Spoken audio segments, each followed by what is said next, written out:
Hola Agustín, muy Javier, buenos días. ¿qué tal? Muy buenas noches ya acá. Acá son las 9 de la noche.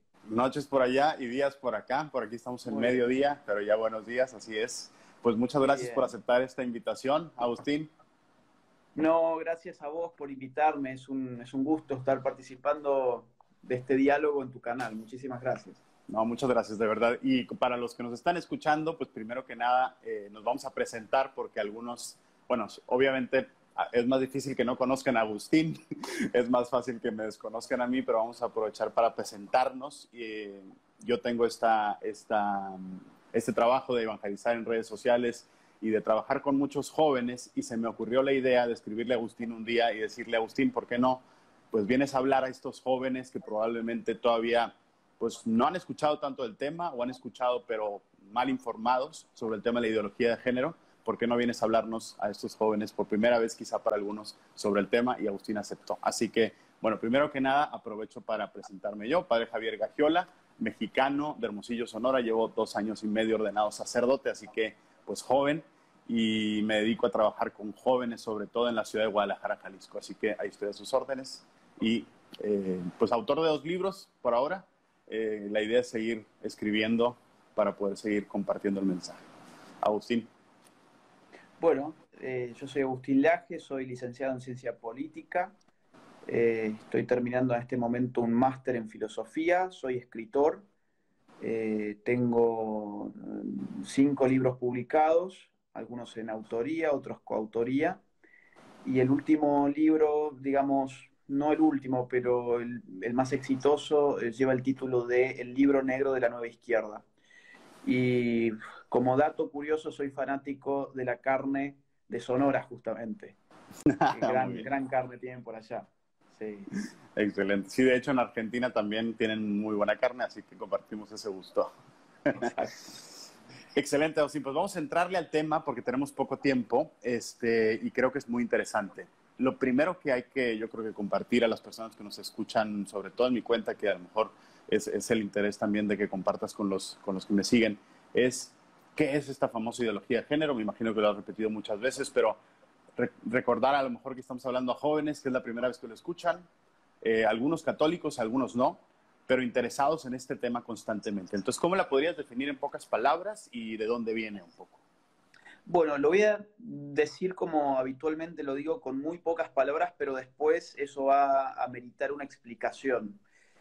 Yo digo en pocas palabras lo siguiente: ideología de género es un conjunto de ideas anticientíficas que tienen propósitos políticos autoritarios y que tienen el efecto de desarraigar de la sexualidad humana su naturaleza para explicarlo exclusivamente por la cultura y por la autopercepción. Esa sería la ideología de género, pero obviamente estas frases a veces son, digamos, fáciles de enunciar, pero no tan fáciles de entender a fondo. Por eso amerita alguna explicación adicional.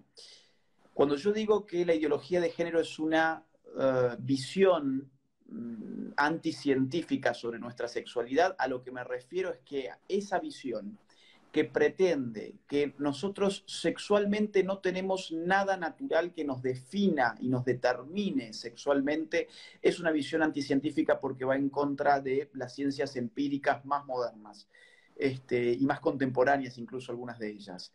Por ejemplo, va en contra de la genética, va en contra de la embriología, va en contra de las medicinas en general, va en contra de la biología, va en contra de la psicología evolutiva, va en contra de la biopsicología o de la psicología biológica, y va en contra, digamos, de un montón de evidencia científica que no es siquiera puesta en tela de juicio hoy en el nivel científico, en el sentido de que estamos condicionados naturalmente sobre nuestra sexualidad, que nadie ha escogido su sexualidad y que de hecho escoger la sexualidad no es una opción real. Estos son datos científicos. Después que la gente absorba contenido ideológico, como por ejemplo que existe tal cosa como el cambio de sexo, bueno, eso ya son trucos lingüísticos. El sexo no se puede cambiar porque, por ejemplo, hasta mi última célula del cuerpo denota una carga genética que especifica mi sexualidad. no se reduce mi sexualidad a mi genitalidad, que la puedo perder o no, es decir, por accidente o por cirugía yo pudiera perder mis genitales y eso no me convertiría en una mujer, porque mi condición de hombre está dada, como digo, hasta en la última minucia celular del cuerpo podemos encontrar si eso pertenece a un hombre o a una mujer. Entonces, es anticientífica la ideología de género, no se corresponde con la realidad, su predicado relativo a que la sexualidad es una construcción cultural o bien una autoelección, una autodeterminación, pero por otra parte yo dije tiene propósitos políticos autoritarios. Y eso es así porque esta visión anticientífica de la realidad solamente se puede imponer en las masas, como se está imponiendo de hecho, a través del poder coercitivo del Estado. No hay ideología de género si no hay detrás un Estado que imponga esa ideología, que es lo que estamos viviendo hoy. Si no hubiese atrás un poder político coactivo que obliga a aceptar y a reproducir ese contenido ideológico, nosotros no tendríamos el problema actual de la ideología de género, sino que en todo caso habría sectas de gente que piensa, por ejemplo, así como hay gente que piensa que la Tierra es plana, habría sectas de gente que piensa que, por ejemplo, no existe ninguna naturaleza sexual en el ser humano. Muy bien, sería un problema de autoengaño y ya está, como aquellos que piensan que la Tierra es plana. Ahora bien, el problema es que, a diferencia de la idea de que la Tierra es plana, que no es obligación de ningún Estado, la ideología de género sí es una obligación de los Estados. Y en muchos Estados, aquellos que combatimos la ideología de género intelectualmente, por ejemplo, el Estado ya hace sentir su peso represivo. Sin ir más lejos, yo en Argentina tengo problemas a un nivel casi jurídico, digamos, con organismos del Estado que me han denunciado a mí por crímenes de odio, por discursos de odio, mejor dicho, por haber dicho, por ejemplo, cosas tan horribles como que el sexo no se puede cambiar. Hay estados donde decir que el sexo no se puede cambiar ya es un delito, por ejemplo, ¿no? España, por ejemplo, Argentina, vas a tener un gran problema administrativo con una institución que se llama INADI, y yo también he tenido en México, debo decir, un problema con una institución que se llama CONAPRED, que también me acusaron por afirmar tales tipos de cosas que hoy no se pueden decir, como que el sexo no se puede cambiar. Así que eso es la ideología de género en una palabra.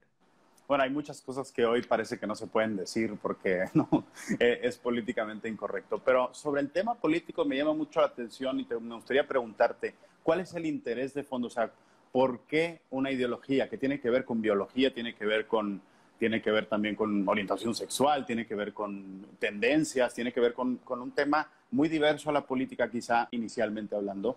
¿En qué momento la política, o sea, se vuelve político y por qué? ¿Cuál es el objetivo de un gobierno para abrazar esta ideología como un vehículo de qué? ¿Qué es lo que busca?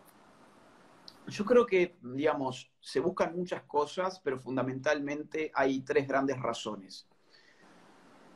Por un lado, hay una razón ideológica que involucra lo que yo llamo la nueva izquierda, y esto es lo que yo muestro precisamente en el libro negro de la nueva izquierda. ¿Cuál es la razón ideológica de fondo? Muy sintéticamente, la izquierda en un momento dado del siglo XX, alrededor de los años 50 y 60, entendió en los países del primer mundo que la clase obrera no iba a hacer ninguna revolución, que en Estados Unidos no iba a haber un Che Guevara, que en Francia no iba a haber un Fidel Castro y que en Inglaterra no iba a haber un Mao Zedong.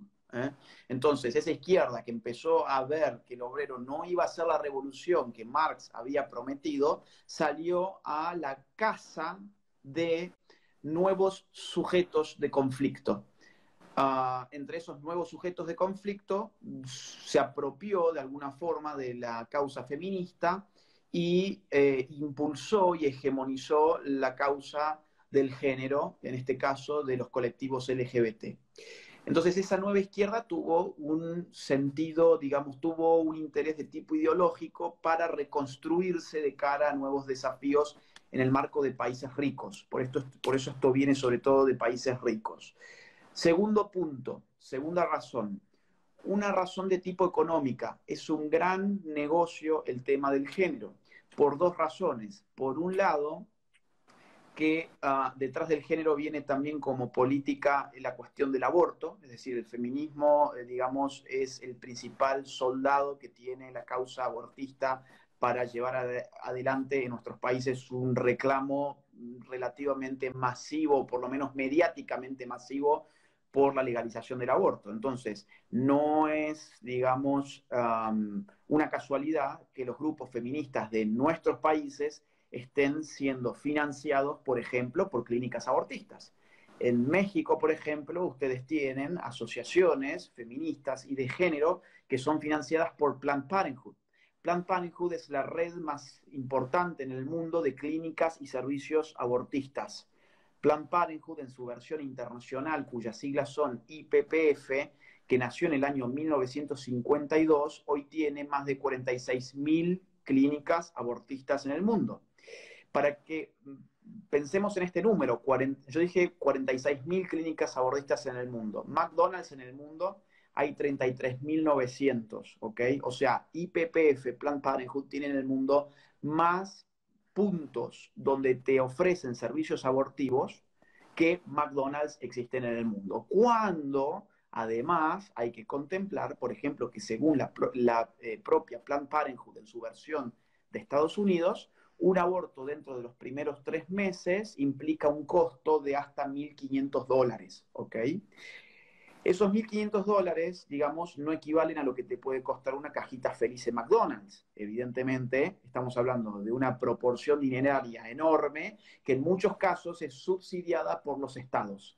Entonces es un negocio redondo, porque la gente ni siquiera tiene que emplear su dinero para pagarlo, sino que ya hay un estado atrás pagando por esos servicios sin que la gente siquiera lo note.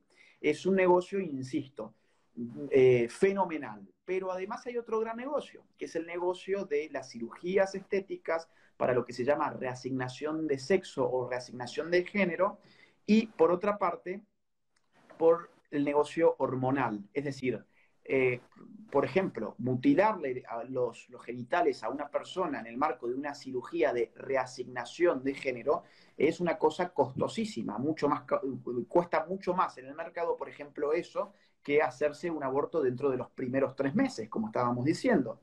La cuestión hormonal implica casi que tenés un rehén del otro lado, porque en el momento que la persona trans deja de inyectarse hormonas o de tomar hormonas vía oral, los niveles hormonales naturales, por ejemplo, la testosterona en el caso del hombre o el estrógeno en el caso de la mujer, tienden a subir nuevamente hasta que la nueva dosis es incorporada, casi como un drogadicto, digamos, ¿no? O sea, se genera una dependencia a las hormonas porque, por ejemplo, si yo me quiero ver como una mujer y dejo de tomar mis hormonas, la barba me va a volver a crecer, la voz se va a volver a gruesar, la nuez de Adán se va a volver a marcar, y entre otros tipos de, digamos, características sexuales secundarias van a volver a ponerse bastante visibles, ¿no? Entonces, hay también hoy todo un negociado, que es el negocio de las hormonas, que también ha sido estatizado en muchísimos países donde esta agenda avanza, como por ejemplo España, o también hasta donde entiendo en Chile, en México, en Argentina, y donde el Estado directamente está subsidiando también estas dosis hormonales. Entonces tenés otro negocio enorme que ya ha sido divisado por Planned Parenthood, que ya ha incorporado además en su cartera de servicios el servicio de reasignación de sexo o de género y las dosis hormonales para sus clientes. Entonces, hemos dicho una pata ideológica, una pata económica, financiera, rentística, ¿no? De hacer dinero. Y en tercer lugar, una pata geopolítica o biopolítica, que es la siguiente. Desde mediados del siglo pasado, por lo menos, si no antes también, los países del primer mundo empezaron a alarmarse por la cantidad de gente que nace, sobre todo en el tercer mundo. ¿Mm?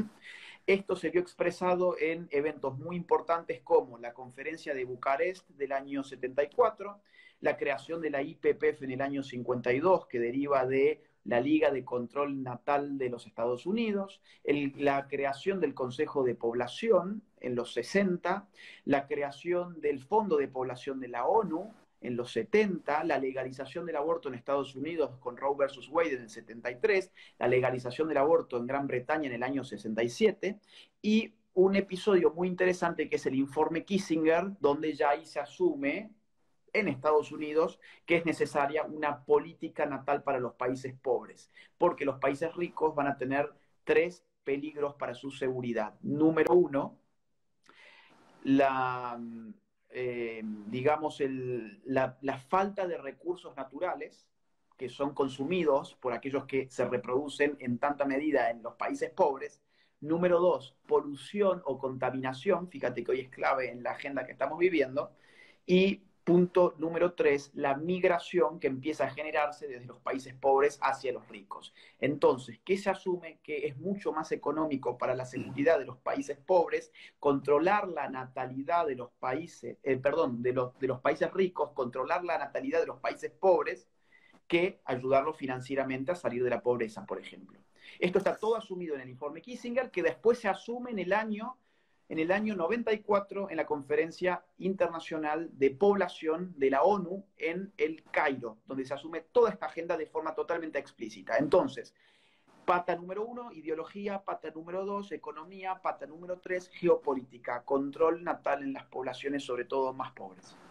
Sí, claro. Y de hecho, en el tema geopolítico también es muy interesante que en las conferencias de la ONU, a partir del Cairo, cada año vas leyendo y vas viendo cómo va introduciéndose primero el tema de la población, luego el tema del cuidado de la naturaleza y luego el tema y poco a poco se va metiendo el tema del control de la natalidad. Y es, o sea, si ves un poco las conferencias año tras año, descubres una agenda clarísima hacia donde lo quieren llevar, ¿no? Entonces creo que eso está más que claro.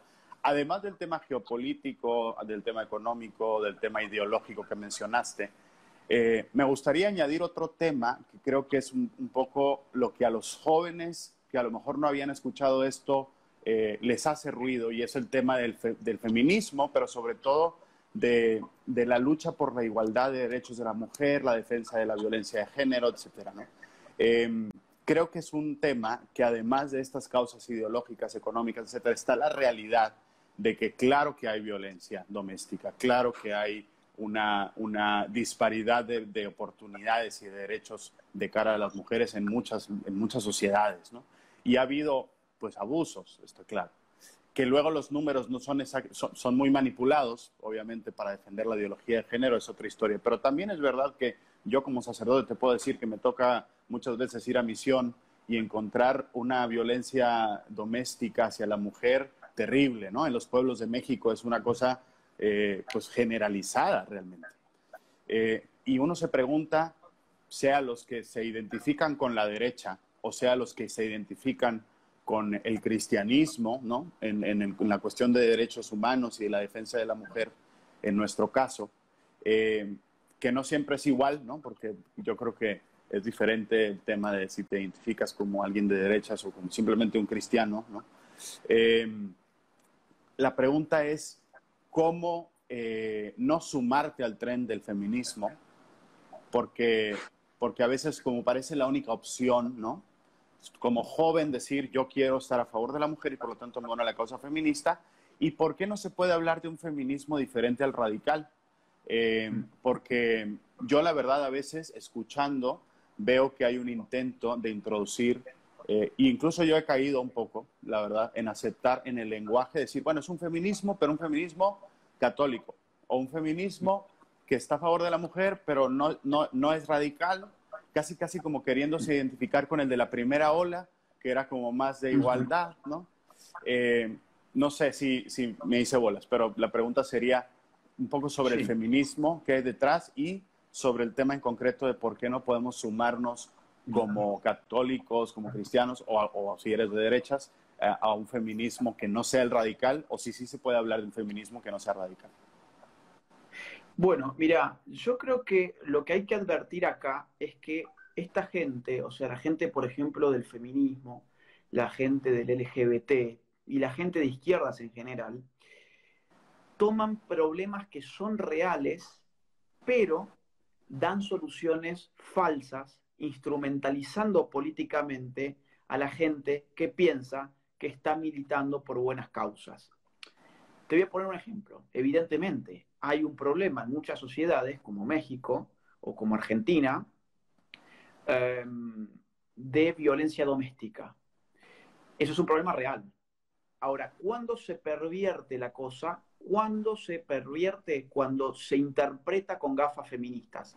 Porque la interpretación feminista es una interpretación. Nadie dice que hay ahí una verdad revelada. Hay una identificación de un problema. Ahora, ¿cómo se interpreta en el sentido de cuáles son las causas de ese problema? Bueno, el feminismo identifica causas. Ahora, las causas que identifica el feminismo no son otra cosa más que fantasmas ideológicos. Por ejemplo, al hablar de violencia de género, lo que la violencia de género sería es un acto violento contra una persona en virtud de un odio de género. Así como hablar de violencia racial implica en su propio concepto, en su propia noción, la idea de yo violento a otra persona porque odio su raza, no simplemente porque, digamos, siendo de otra raza yo lo violento, sino que lo violento porque es de otra raza. Voy a poner un ejemplo en ese terreno que ahora está bastante de moda para que esto se entienda bien. Suponte que yo estoy viendo un partido de fútbol en la cancha. Y que en el otro equipo, yo soy barra brava de un equipo y me agarro a las trompadas con el barra brava de otro equipo. Y el barra brava de otro equipo sucede que es una persona negra. Bueno, yo me agarré a las trompadas con esa persona por una cuestión futbolística, digamos. No por él ser negro y yo blanco significa que nos agarramos a las trompadas porque yo odio su raza o es la mía. De la misma forma, cuando hablamos de que un hombre, por ejemplo, golpea a una mujer, no es cierto que por ser un hombre que golpea a una mujer la esté golpeando por el hecho de ser mujer. Y ahí está la trampa lógica que se juega tanto en el terreno de lo racial muchas veces, el caso de Floyd ahora es interesante al respecto, pero también se juega y sobre todo en el terreno de la llamada violencia de género, porque la violencia de género presupone que hay una motivación de género en esa violencia. No es simplemente un hombre golpeando a una mujer, sino que es un hombre que golpea a una mujer porque la detesta en tanto que mujer. Eso yo creo sinceramente que en general, salvo excepciones rarísimas, en nuestras sociedades no existe. No existen hombres que digan, yo odio a las mujeres y entonces voy a golpear a mujeres porque odio a las mujeres por ser mujeres. Bueno, Existen pero hombres sí, canallas, perdón, sí, sí, sí, no, perdón, te interrumpo porque existe, creo que aquí se juega, sí. ¿no? Aquí se juega todo. O sea, quizá no lo hacen por ser mujeres, sin embargo, se reconocen muchos casos, ¿no? En los que en casa hay una violencia de parte del hombre a la mujer y aunque a lo mejor la causa, intencionalmente hablando, digamos el objeto moral del acto de ese hombre que golpeó a la mujer no sea golpearla por ser mujer, sin embargo, se repite en muchos casos donde hay un aprovechamiento de la fuerza, un aprovechamiento del control, y entonces sí se podría hablar de un problema de violencia de género, aunque no sea intencional, ¿no? Yo no creo porque el género no es un concepto físico, por empezar. Con lo cual, si hay una supremacía física que explica la abundancia de fuerza, por ejemplo, que de hecho lo explica bastante bien al tema, por ejemplo, cuando uno ve los tipos de violencia doméstica, que es un concepto que a mí me parece mucho más acertado que el violencia de género, porque violencia doméstica no presupone las causas, sino el ámbito. En ese concepto está involucrado el ámbito. ¿En qué ámbito se da la violencia? Entre lazos sociales de afecto muy fuertes como son los lazos de familia o de pareja. Por eso Sí. es violencia, pero en cambio, cuando uno habla de violencia de género, no está apuntando al ámbito, sino algo que sería una diferencia de género que estimularía un odio basado en el género, que se traduce en ese eslogan muy exitoso, nos matan por ser mujeres. Sí, Lo sí, cierto sí, es que de nadie acuerdo. mata por ser mujer. Se mata, vos lo has dicho bien, porque existen desequilibrios, por ejemplo, físicos. Por ejemplo, no es lo mismo un hombre golpeando a una mujer que una mujer golpeando a un hombre. Por eso mismo, nuestros sistemas penales en Occidente prevén agravantes para las penas en el caso de una asimetría en la fuerza física, por ejemplo. Entonces, esto del feminicidio, por ejemplo, esa figura no viene a modificar nada, porque ya nuestros códigos penales agravaban la pena prevista, por ejemplo, en el caso de homicidio, si era de un hombre hacia una mujer por desequilibrio de fuerza, si era en el marco de la familia por los vínculos, que existen dentro de la familia. Eso ya estaba agravado en los códigos penales. Entonces, ¿qué es esto que estamos viendo hoy? Nuevas palabras para configurar una forma nueva de interpretar lo que está pasando. Ahora, esa forma nueva de interpretar lo que está pasando entraña un grave peligro, que es que no es una interpretación ajustada a la realidad. No hay hombres que estén sueltos por las calles matando mujeres por ser mujeres. Hay hombres canallas que matan a mujeres por una multiplicidad de factores muy complejos, como por ejemplo, digo, ¿por qué no hay estudios sobre cómo afecta la drogadicción en las familias y cómo está vinculada con la frecuencia de violencia de género? O de lo que se llama violencia de género, por ejemplo. ¿Por qué no se contrasta enfermedades psiquiátricas y patologías psicológicas con la frecuencia de lo que se llama violencia de género? ¿Por qué no se contrasta la disolución sociológica de la familia? ¿Por qué no se contrasta la estrechez de la seguridad económica dentro de la familia? ¿Por qué no se contrastan un montón de variables que están involucradas? ¿Y por qué no se hace una marcha, un paro por mejorar el sistema de educación? Exacto, ¿no? O sea, en realidad el problema definitivamente no está en el tema de la ideología de género, sino el problema está en que no vamos a la raíz de los problemas, ¿no? Y los gobiernos están subsidiando otras cosas, exactamente. Mira, a tal punto es eso, Javier, que los dos países más feministas de habla hispana, que son España y Argentina, vienen aplicando políticas de género para solucionar el problema de la violencia contra la mujer desde hace ya más de un lustro, o sea, hace más de 5 años, y cuando uno ve la curva de evolución de la violencia contra la mujer, se va a encontrar que esa violencia contra la mujer sube. ¿Y por qué sube si hace más de 5 años que estamos con políticas públicas?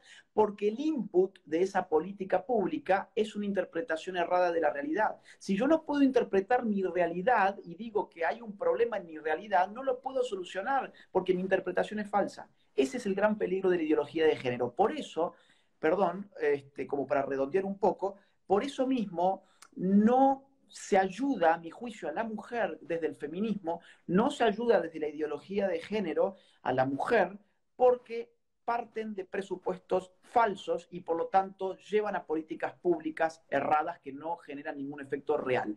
Ahora bien, vos me decías, ¿se puede ser feminista de otro tipo? Yo diría hoy, la verdad es que el feminismo dominante, hegemónico, tan hegemónico al punto de que cuando hablamos de feminismo es el feminismo que aparece en los medios, en los grandes medios de comunicación, en las redes sociales, en las conferencias, en los libros, en las charlas, en los talleres, en los cursos de formación. El feminismo, por antonomasia, hoy es el feminismo que llamamos radical, el feminismo hegemónico. Claro que hay gente que no se quiere quedar fuera de eso, entonces dirán, uy, no, pero si yo no me digo feminista, entonces no voy a ser cool, no voy a estar a la onda, me van a señalar, me van a decir que soy un retrógrado. Yo te recomendaría en ese caso que si identificás que el feminismo no es bueno, lo digas, y si alguien te señala con el dedo, mala suerte, hay que ser valiente y decir la verdad. Y hay un punto más, que es que hay mucha gente también que dice, no, no, bueno, yo soy feminista, pero de la primera ola. Mala suerte, ese feminismo no existe más, no tiene ningún sentido. Es un feminismo que tuvo sentido cuando, por ejemplo, no había igualdad ante la ley. Es un feminismo, imagínate qué viejo que es, que lo podemos rastrear hasta el Renacimiento, ¿eh? Y más específicamente desde la Ilustración en el siglo XVIII. Con lo cual, si vos querés sentirte parte de un movimiento de hace 3 siglos, y digamos que vas a caer en un anacronismo político seguro. Sí, definitivamente lo importante es lo que creemos y la actitud de nuestros actos hacia el tema del problema de la violencia doméstica o de la falta de oportunidades para la mujer. Es decir, yo a veces pienso que también nos clavamos mucho con ciertos temas de lenguaje que sí considero importantes, pero trabajando con jóvenes a veces dice, a ver, nos estamos atorando horas discutiendo sobre si le decimos feminismo o no feminismo, pero en el fondo estamos de acuerdo con que lo que hay que hacer es ponernos las pilas para educar mejor, para que no haya violencia, etcétera, ¿no? Entonces, creo que aunque es importante el tema del lenguaje para no confundir y no darle fuerza a algo que no queremos darle fuerza, tipo el feminismo radical, también es verdad que quizá la derecha, no sé cuál es tu opinión, pero quizá a veces la derecha se clava demasiado en el tema lingüístico y a veces lo siento pérdida de tiempo, cuando lo que hay que hacer es actuar, ¿no? ¿Qué opinas de esto? Mira, no, yo te soy sincero, mi opinión es que las palabras son demasiado importantes porque ofician como una suerte de anteojos para leer la realidad. Yo con las palabras puedo modificar tu imagen respecto de todo lo que yo estoy hablando. Por ejemplo, cuando hablamos de aborto, a mí no me parece menor llamarlo interrupción del embarazo. De hecho, ha habido una modificación del imaginario colectivo de qué es un aborto a partir de la idea de la interrupción. Te pongo otro ejemplo. Cuando hablamos de el cambio de sexo como derecho humano o adoptar niños como un derecho humano, ya hay un problema también de lenguaje, a qué llamamos derecho humano y a qué no. Entonces, cuando lo llamas derecho humano, parece que lo estás acorazando de tal forma que se vuelve una reliquia intocable. Te pongo otro ejemplo. Los lobbies pedófilos desde hace algunos años están intentando modificar el lenguaje colectivo la palabra pedofilia, que tiene una imagen muy negativa. Hay una representación mental inmediata que aparece cuando hablamos de ese tema y con esa palabra pedofilia, que es tan negativa que los lobbies pedófilos ya han entendido que deben sacarla de raíz. Entonces, ¿cómo quieren llamar ahora a la pedofilia? Sexo intergeneracional. Una orientación sexual intergeneracional, por ejemplo. Entonces, ahí ya te modifican la palabra y la lingüística termina modificando la apreciación que vos mismo podés hacer sobre la sexualidad, por ejemplo, sobre la política y sobre todo cuando estas palabras se imponen a nivel masivo en gente que no ha reparado sobre el asunto todavía, que no tiene una idea del asunto todavía.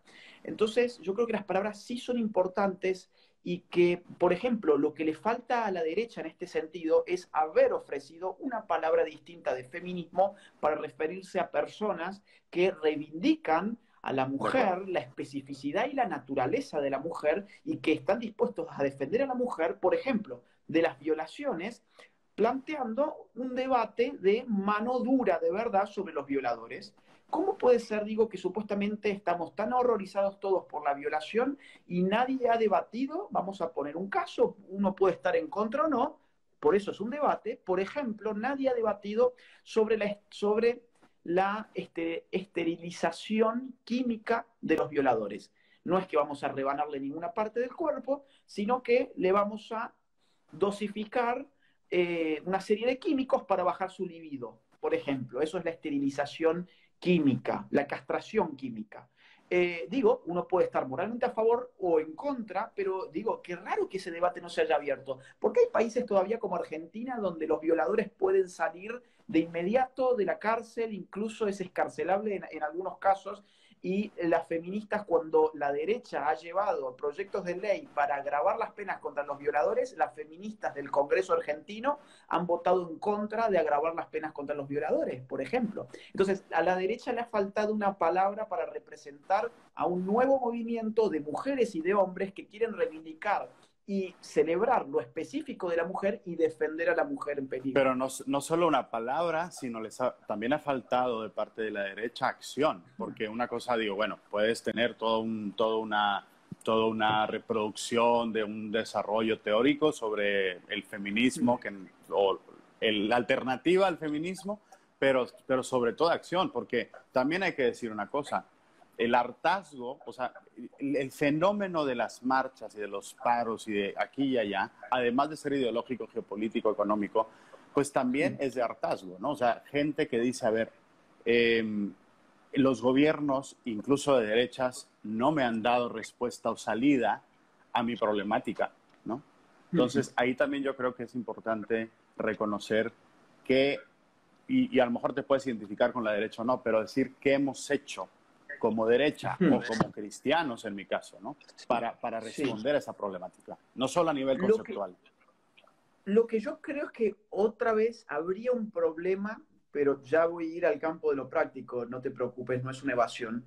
Yo creo que otra vez habría un problema en la definición de qué es la derecha, que es hoy algo que se está replanteando mucho. Porque claro, si nosotros decimos, por ejemplo, el PAN en México como la derecha, y yo te diría, sí, obviamente, ha sido un desastre. O sea, ahí no solamente hay que hacer una autocrítica, sino casi hay que sacarse de encima a esa gente, por ejemplo.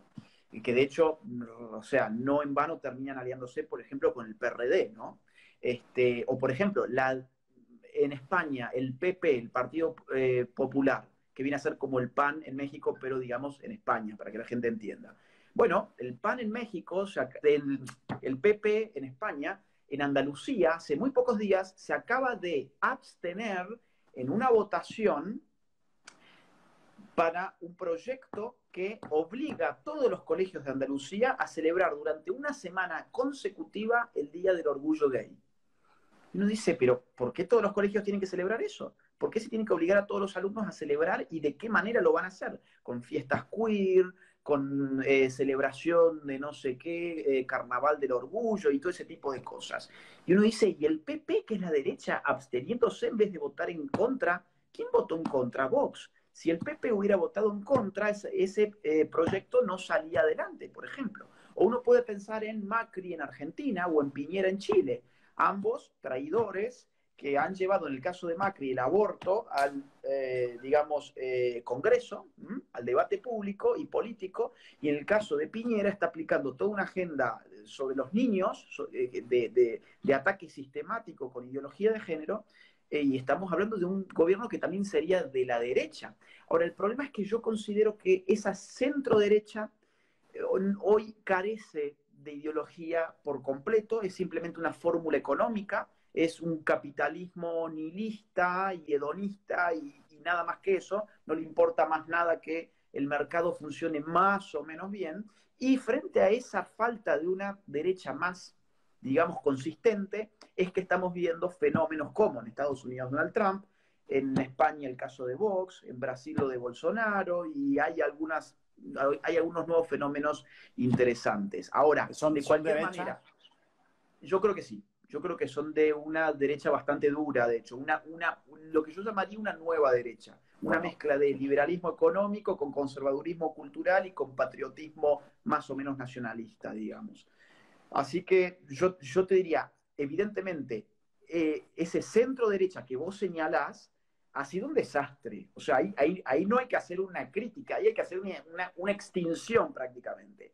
Ahora, la nueva derecha no ha tenido poder para hacer nada, porque de hecho, si esto fuese un partido de fútbol, los 11 jugadores estarían metidos en el arco tratando de sacar los pelotazos. No hay nadie en el otro arco para hacer un gol. No está en posición de hacer un gol. Está en posición, con suerte, de sacar algún pelotazo, nada más. claro. Sí, ese es el problema. De hecho, ahorita que mencionaste el tema de Vox, me acordé del tema del PIN parental. Y sobre todo para introducir el tema de, a ver, jóvenes nos están escuchando, al menos los de mi cuenta, y se preguntan, muchas veces me preguntan a mí, bueno, padre, ¿y qué problema hay con decir, bueno, yo no estoy de acuerdo con todo esto, pero los dejo hacer porque a mí no me afecta? Yo les digo, es que sí te afecta. A lo mejor ahora no lo notas, pero ¿de qué manera le podríamos decir a un joven, oye, sí te va a afectar esto? Por ejemplo, está el tema del PIN parental, ¿no? O sea, el tema de que en México, bueno, perdón, Vox fue el que lo propuso, el tema de que los papás puedan tener derecho a controlar, por así decirlo, o a aprobar el tipo de educación sexual, sobre todo, que se le da a sus hijos, que parecería que no habría que discutir sobre el tema si todavía creemos en la patria potestad, ¿no? Y de que los papás antes de... Pero bueno, parece ser que no está claro. Y la pregunta es, o más bien, ¿cómo le diríamos a un joven, oye, sí te va a afectar, ya te está afectando? ¿Cómo le demostramos que ya le está afectando todo esto a su vida? O sea, no solo al Mira, entorno. yo creo que sí, que si uno viera la evolución de estas ideologías y cruzara esa evolución con la evolución de la pérdida de libertades, sería muy claro que a más ideología de género, menos libertades. Menos libertades religiosas, por ejemplo. En Europa hay sacerdotes procesados por leer pasajes bíblicos que afectan supuestamente a la identidad de los colectivos LGBT o por una homilía o por un sermón han sido, digamos, llevados a la justicia. Afecta la libertad religiosa. Número dos, afecta la libertad científica. En México, desde el Vamos, ya hay psicólogos que no pueden atender a, por ejemplo, personas homosexuales mayores de edad que voluntariamente quieren acudir a una cita con un psicólogo porque no se sienten cómodos con su orientación sexual, el psicólogo no los puede atender. Ahí afecta a la libertad científica y a la libertad del paciente mayor de edad a escoger si quiere ir a un psicólogo o si está conforme con su orientación sexual. ¿Por qué no podría estar inconforme, digo yo? De hecho, hay mucha gente que está inconforme y se les prohíbe en este caso asistir a un psicólogo. Número 4, afecta las libertades económicas. ¿En qué medida? En la medida en que sobre todos nosotros pesan cada vez más impuestos para financiar la promoción y la imposición de estas ideologías. El caso del aborto, te lo comentaba recién, el aborto gratis no existe, lo pagamos los ciudadanos cuando se legaliza. Las hormonas gratis no existen, las pagamos con impuestos los ciudadanos cuando se legaliza. Todas esas secretarías de género de las distintas ciudades, de los distintos estados, de la nación en su conjunto, todos esos departamentos de género, todas esos ministerios de la mujer y el género y la diversidad y la antidiscriminación y no sé cuánto más. Todo eso tiene muchos burócratas que hay que pagarle los sueldos. Los políticos no pagan los sueldos desde su sueldo. Los políticos pagan los sueldos con tu sueldo, sacándote a vos tus impuestos. Entonces, ¿querés un Estado que se meta menos en tu vida y te quite menos el fruto de tu trabajo? Bueno, haces muy mal en apoyar entonces la ideología de género, porque eso implica siempre más Estado. Número 5, ataca la libertad de escoger la educación, porque toda la educación empieza a uniformizarse y cuando uno no tiene distintas opciones para escoger, entonces no tiene libertad. La libertad se fundamenta en la posibilidad de elegir. Ahora, ¿qué puedo elegir yo cuando toda la oferta es exactamente la misma? ¿Yo puedo elegir un gobernante en Cuba? No, ¿por qué no puedo elegir un gobernante en Cuba? Porque tengo una sola opción. ¿Yo puedo escoger qué tipo de educación sexual va a recibir mi hijo en Argentina? No, no puedo escogerla porque hay una única opción, igual que en España y no sé hasta qué punto también en México. Por eso, por ejemplo, el PIN parental era una muy buena idea para devolver esa libertad de elegir a los padres de familia que saben mucho mejor qué es lo mejor a su vez para su hijo que lo que puede saber un burócrata. A mí me sorprende, digo, alguien le entregaría, por ejemplo, a un político, vos le darías, vos que estás del otro lado, digo, a la gente que está escribiendo y está viendo esto, ¿le darían a su hijo, digo, ustedes le darían a un político la billetera para que se las cuide? ¿Durante un par de horas se la darían? Yo estoy seguro que no, nadie haría semejante estupidez. Ahora, ¿por qué la gente sí está dispuesta a entregarle algo mucho más importante que la billetera? O sea, entregarle a un hijo, a un político para que ese político decida qué contenidos sexuales encima, algo tan delicado, no estamos hablando de matemática, estamos hablando de la sexualidad del niño, y el político es el que va a decir cómo hay que educar a tu hijo. Bueno, a mí me parece que si vos estás a favor de la libertad, no podés estar a favor de estas ideologías, tampoco podés estar a favor de estas ideologías si estás a favor de la vida, de la vida desde la concepción, tal como la ciencia confirma que empieza la vida del ser humano, con la concepción. Entonces, si estás a favor de la vida y vas a tener que empezar a darte cuenta que el feminismo en verdad está siendo la fuerza de choque más eficiente para impulsar el aborto y que esta agenda está muy bien articulada con la idea del aborto. Y en tercer lugar, si sos joven, además te diría, si vos crees que estás siendo parte de un movimiento histórico revolucionario, pensalo dos veces. Acá no hay una revolución. Las revoluciones no la hace Apple, la revolución no la hace Microsoft, la revolución no la hace la ONU, la revolución no la hace Sprite, no la hace Gillette, la revolución no la hace Starbucks. En todo caso, estas fuerzas internacionales lo que pueden hacer es ingeniería social. Pero una revolución es algo muy distinto. Una revolución es algo que va de abajo hacia arriba, no de arriba hacia abajo. Lo que va de arriba hacia abajo no se llama revolución, sino ingeniería social. Entonces, cuando vos prendés la televisión y te das con que todo Hollywood está a favor de esta ideología, te das con que Miley Cyrus te promociona Planned Parenthood en sus redes sociales, te das con que Sprite, la marca de Coca-Cola, te impulsa el feminismo a través de su publicidad, que Gillette demoniza la masculinidad a través de sus publicidades, cuando te das que Starbucks defiende a capa y espada el LGBT. Digo, ¿realmente pensás que esto viene de abajo hacia arriba? ¿Esto es una revolución? Yo lo plantearía dos veces, ¿no? Definitivamente, y yo creo que podemos cerrar este live con un tema muy interesante sobre el qué hacer, ¿no? Sobre, a veces también trabajando con jóvenes, dicen, bueno, primero, ¿cómo me defiendo de una ideología que parece ser bastante apabullante y que aplasta, ¿no? Y que de alguna manera ve como, o es agresiva hacia el que piensa diferente. Ya tenemos casos en México, incluso en universidades conservadoras, donde son pocos los jóvenes que se atreven a levantar la voz a favor de la vida o en contra de la ideología de género, porque pues todo el resto de la clase ¿no? Se burla de ellos. O que en tu grupo de amigos ya la mayoría no le interesa o está en contra de todas estas cosas, ¿no? En contra de la vida. Y la pregunta es cómo defenderse ante una batalla ideológica tan fuerte. ¿Cuál es el consejo para el joven de cómo hacerlo? Y segundo, quizá, ¿cuál es el consejo a niveles ya más altos, ¿no? A lo mejor adultos, jóvenes, que empiezan a formar una familia, decir eso, ¿de qué manera podemos plantarnos ante una ideología que parece ser como dominante y de qué manera hacerlo de una manera inteligente? Porque creo también que el estar en contra todo el tiempo, simplemente peleándonos, no nos lleva a ningún lado. Entonces, ¿de qué manera podemos entrar en diálogo con un grupo grande de personas para lograr el cambio, ¿no? Bueno, mira, yo creo que los jóvenes lo que tienen que saber de antemano es que esto es como Matrix. Vos tenés una píldora azul y una píldora roja. Elegí. Tenés la libertad, digo.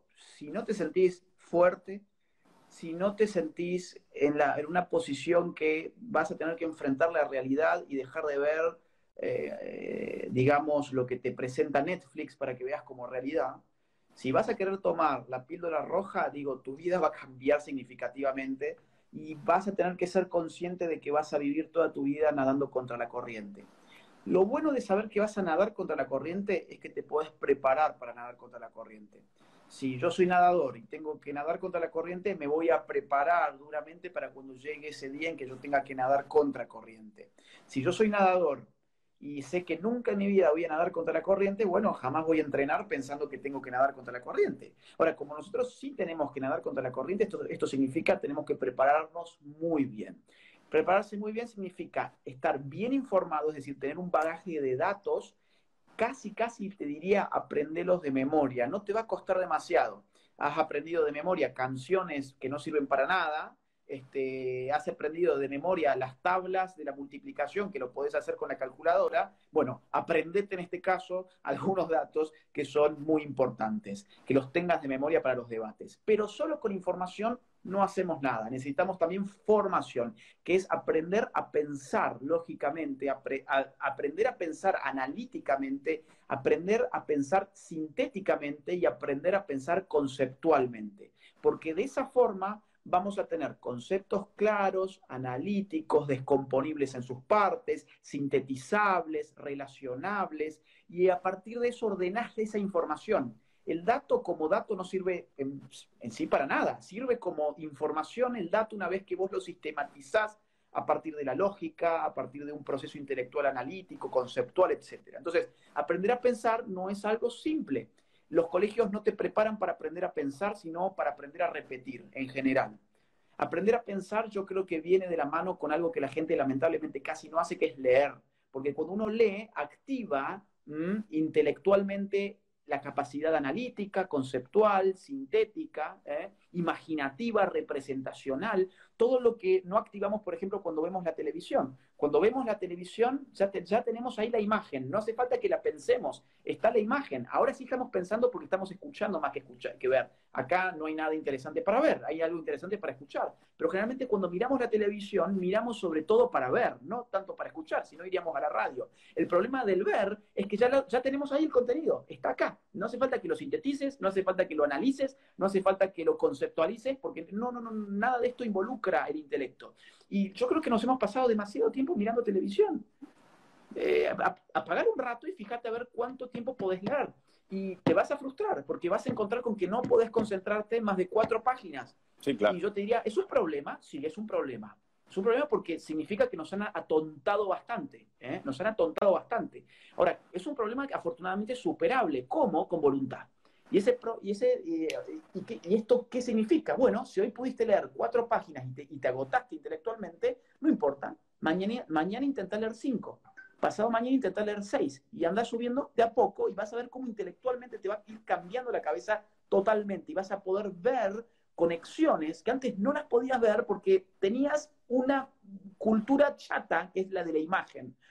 Entonces, eso en la universidad y en el colegio te va a dar una superioridad intelectual muy fuerte, digamos, muy notable respecto de aquellos que están acostumbrados a nadar con la corriente.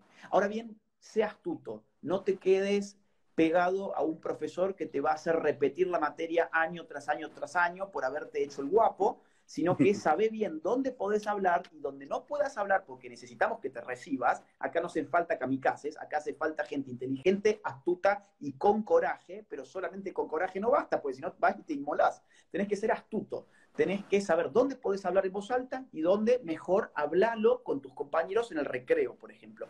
Y si se burlan, que se burlen. Lo importante es que vos generes una distancia en tus argumentos, que se muestren tus argumentos como potentes. Y para eso, insisto, formación e información son imprescindibles. Y respecto de las familias que se están formando, yo no soy padre de familia, pero bueno, soy hijo y creo que en calidad de hijo puedo, en función de mi experiencia personal, hacer alguna sugerencia. Y la sugerencia es esta: diálogo familiar, sinceridad de lo que está pasando, no le oculten a los hijos lo que está pasando, e incluso más, vacúnenlos. Usemos la idea de la vacuna, así como recién usamos la idea del que nada, del nadador, ahora usemos para la familia la idea de la vacuna, la metáfora de la vacuna. ¿Qué es una vacuna? Básicamente te inyectan un virus que está desactivado. Ese virus desactivado, sin embargo, genera tus anticuerpos para que una vez que el virus verdadero y activado quiera entrar, no pueda entrar. Que el padre y la madre trate de vacunar a su hijo ideológicamente. ¿En qué sentido? Dale el virus ideológico desactivado. O sea, sentalo y decirle, antes que otros le incuben el virus, incubáselo vos, diciéndole, mira, esto es lo que está pasando en el mundo, las cosas vienen por este lado, los colegios no necesariamente son una especie de iglesia del saber absoluto y revelado, sino que dentro de los colegios hay un interés político por adoctrinar nuevas generaciones. Por esto está recayendo sobre todo sobre tu generación, que están reventando tu identidad a tal punto de que hoy las nuevas generaciones ni siquiera pueden responder a una pregunta tan simple como ¿cuál es tu sexo? Por ejemplo. Mirá si no estarán reventándoles la cabeza.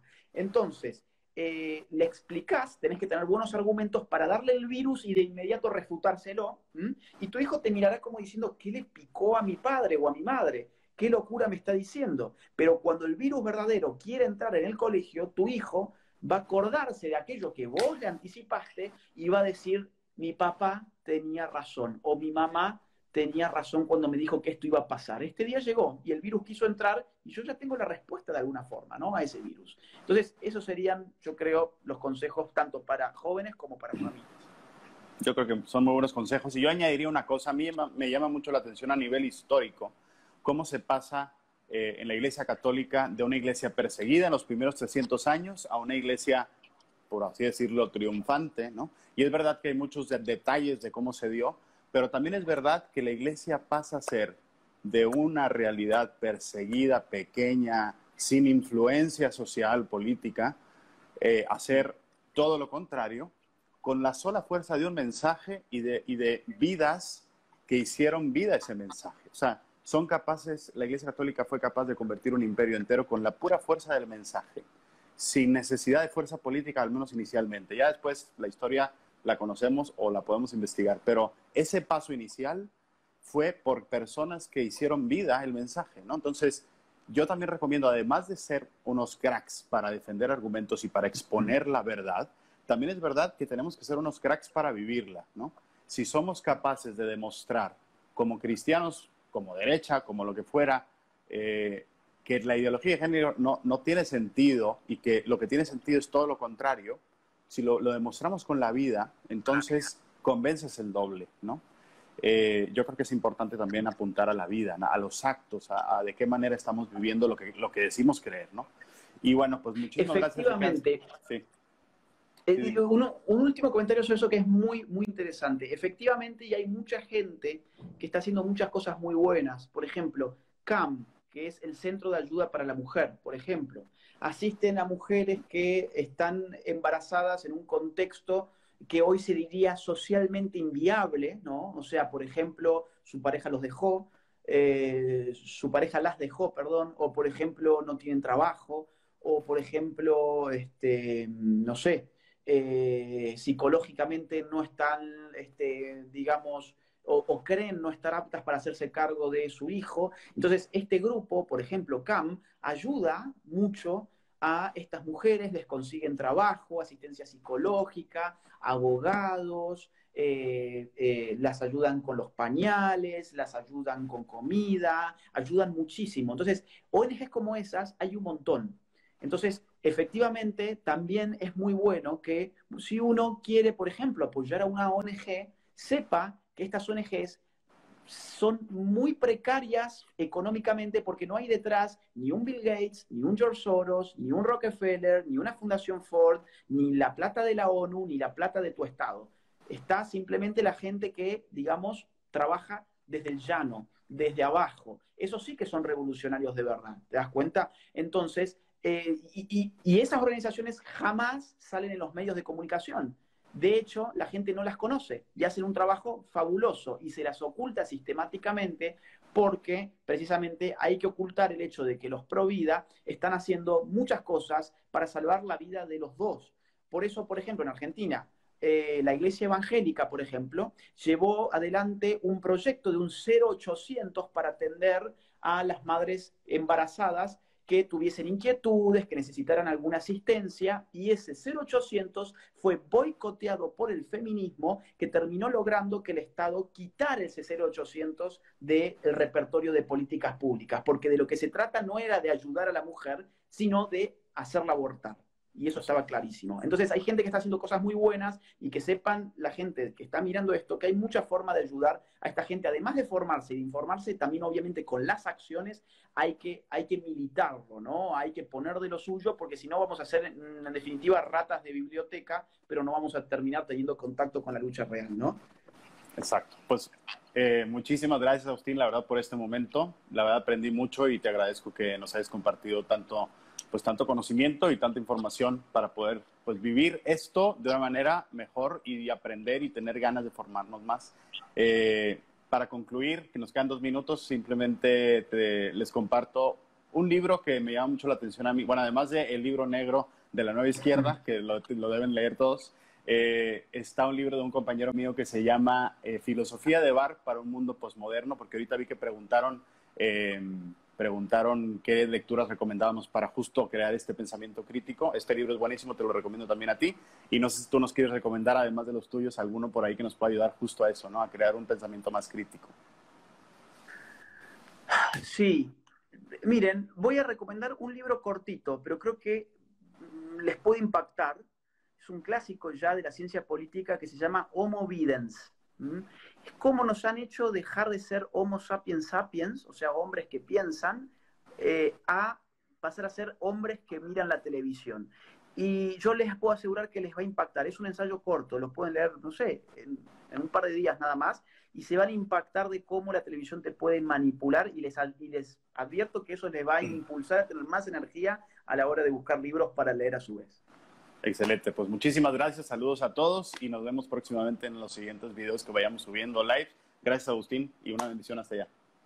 Muchas gracias a vos, padre, gracias por este diálogo. Un abrazo grande. Mucho gusto también conocerte. Saludos, hasta luego. Igualmente, saludos, abrazos.